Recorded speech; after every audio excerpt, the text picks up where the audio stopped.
Tips yang pertama, kalian itu harus sadar, kalian itu orang sosial, bukan orang sains yang mana mewajibkan kalian untuk bisa bersosialisasi dengan orang lain, untuk bisa berkomunikasi yang benar dengan orang lain. Artinya apa? Kalian itu dituntut untuk bersinergi dengan teman-teman, dengan organisasi-organisasi, dengan kesibukan, dengan apa yang bisa bikin kalian itu berkembang. Karena apa? Karena orang hukum itu dituntut untuk peka dan aware kepada orang sekitar. Kalau misalkan kalian menjadi pribadi yang diam, di kelas tidak aktif,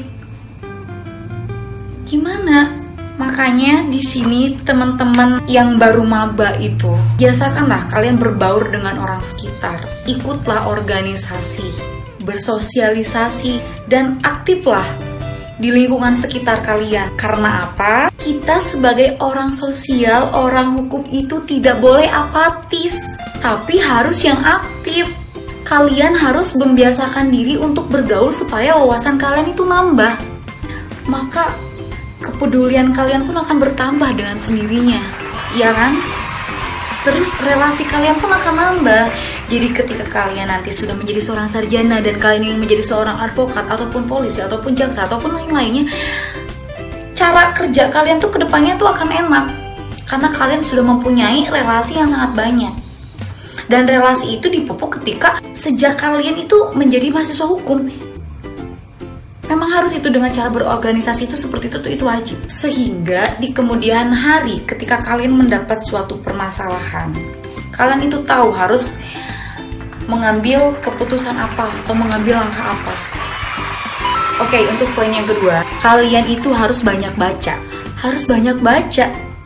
Baca buku, baca berita, harus update tentang berita apa. Apa undang-undang yang diganti. Jadi kehidupan ilmu hukum itu memang setiap hari itu berkembang. Karena apa? Karena diterapkan dalam masyarakat. Yang mana masyarakat semakin kesini kan semakin maju. Makanya ilmu hukum itu selalu berkembang dan selalu update setiap harinya. Ya, harus tahu kan? Ingat, kalian harus rajin membaca, baca berita, baca apapun itu.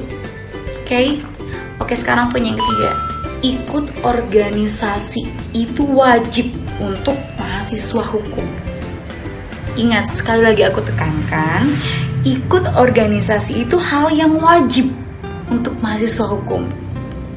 Entah organisasi apa, ikuti aja yang ada di kampus. BEM, himpunan, komunitas debat yang ada di kampus ya, ikuti aja. Karena itu membantu kalian untuk bisa bersosialisasi, untuk bisa menyampaikan pendapat dengan baik. Melatih kalian, melatih mental kalian, di sanalah tempatnya.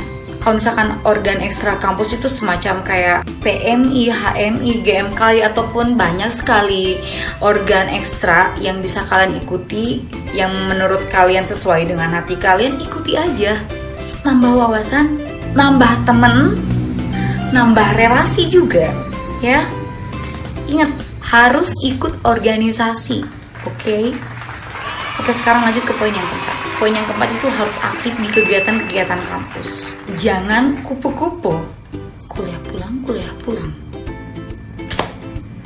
Gak boleh. Mahasiswa hukum itu gak boleh kupu-kupu. Karena apa? Karena itu bukan tipikal orang hukum. Orang hukum itu senang berbicara, orang hukum itu senang berorganisasi, orang hukum itu senang mengemukakan pendapat. Dan kalau misalkan kalian kuliah pulang kalian apatis, nggak boleh. Nggak mungkin banyak ya mahasiswa hukum yang memang kupu-kupu yang seperti itu. Tapi menurut aku pribadi ya, janganlah. Nanti kalian pasti menyesal di akhir kalian pas waktu udah keluar, kalian di dunia pekerjaan kalian seperti apa, pasti bakal menyesal. Sayang banget ya gue dulu gak ikutan organisasi, sayang banget. Oke, sekarang poin yang kelima, harus duduk paling depan. Oke, jangan sekali-kali kalian duduk di belakang, ataupun aduh sumpah deh, di belakang banget gitu, kayak nggak niat banget kan belajarnya tuh, kayak nggak niat gitu. Duduk di belakang itu apa yang kalian dapatkan? Aku nih sering duduk di depan dulu, dan kalaupun lagi gaduh di kelas, aku masih bisa mendengar gitu, masih ada gitu yang nyangkut di otakku dosen ngomong apa, meskipun itu sangat sedikit karena itu gaduh. Apalagi kalian yang duduknya di belakang, pasti kalian tidak mendapatkan apa-apa. Oke, makanya tunjukkanlah keseriusan kalian, duduklah di depan. Persiapkanlah mata kuliah yang malamnya itu harus dipersiapkan. Oke, sekarang poin yang keenam, banyakin diskusi kasus. Entah itu kalian mau diskusi kasus di kelas, entah itu kalian mau diskusi kasus, mau nyamperin dosen gitu, kelar kelas, kelar perkuliahan atau kelar kelas, kalian ke depan, kalian nanya-nanya sama dosen, Pak ini tuh ada gini gimana. Alangkah lebih bagusnya kalian mengemukakan itu ketika pelajaran mata kuliah itu sedang berlangsung. Tapi nggak apa-apa, intinya harus senang berdiskusi. Berdiskusi sama siapapun itu, sama teman sekelas, sama teman berorganisasi kalian di luar, sama dosen, harus senang berdiskusi. Ingat itu ya, harus senang berdiskusi.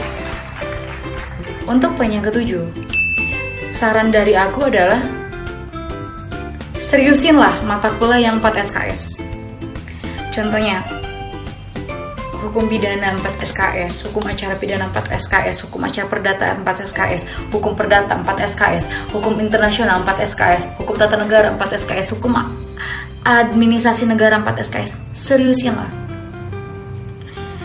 Karena apa? Karena lumayan membantu nilai. Jangan sekali-kali kalian tidak serius dalam mata kuliah yang 4 SKS. Karena apa? Dikala kalian nanti nilainya jelek, itu bakal sangat mempengaruhi IPK kalian nantinya. Jadi saran dari aku, seriusinlah mata kuliah yang 4 SKS. Untuk poin yang ke-8, harus dipelajarilah semua bidang. Harus mempelajari semua bidang.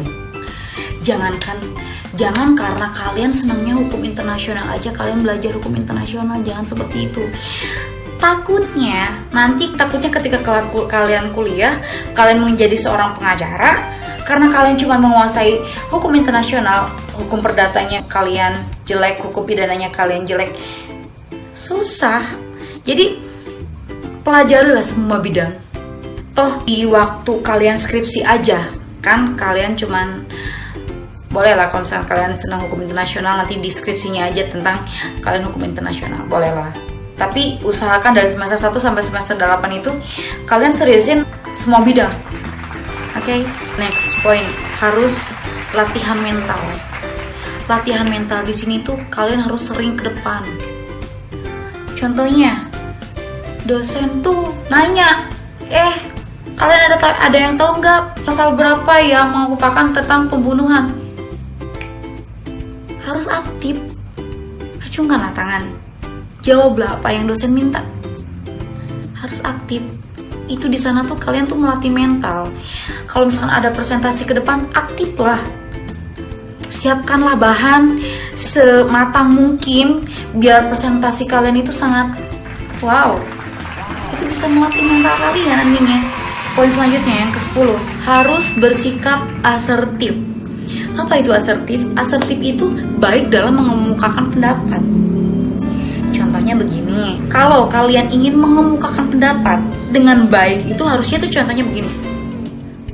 Pak, maaf, menurut saya bla bla bla bla bla bla bla bla, kayak gitu. Jadi jangan kalian mematahkan pendapat orang lain dengan tidak elok gitu. Debat ya debat, tapi jangan yang gak elok lah. Oke, itu mungkin 10 poin dari aku yang mungkin sekali lagi aku tekankan sama kalian. Belajar di fakultas hukum sama berorganisasi itu harus seimbang. Ingat, harus seimbang. Kalian harus belajar dan kalian juga harus berorganisasi. kalian nggak bisa berorganisasi aja tanpa kalian belajar dengan benar. Kalian nggak bisa belajar dengan benar aja tanpa kalian berorganisasi. Untuk apa? Untuk kemajuan kita nanti di dunia pekerjaan. Oke, mungkin hanya itu saja yang bisa aku sampaikan sama kalian. Semoga kalian sukses kuliahnya, dan mungkin ada juga mungkin yang baru mau kuliah hukum lah, enak kok. Kuliah hukum itu seru banget. Oke, semoga kalian sukses semuanya. Semoga teman-teman di sini bisa memahami apa yang saya sampaikan. Ingat sekali lagi, berorganisasi dengan belajar itu harus seimbang. Oke, thanks for watching.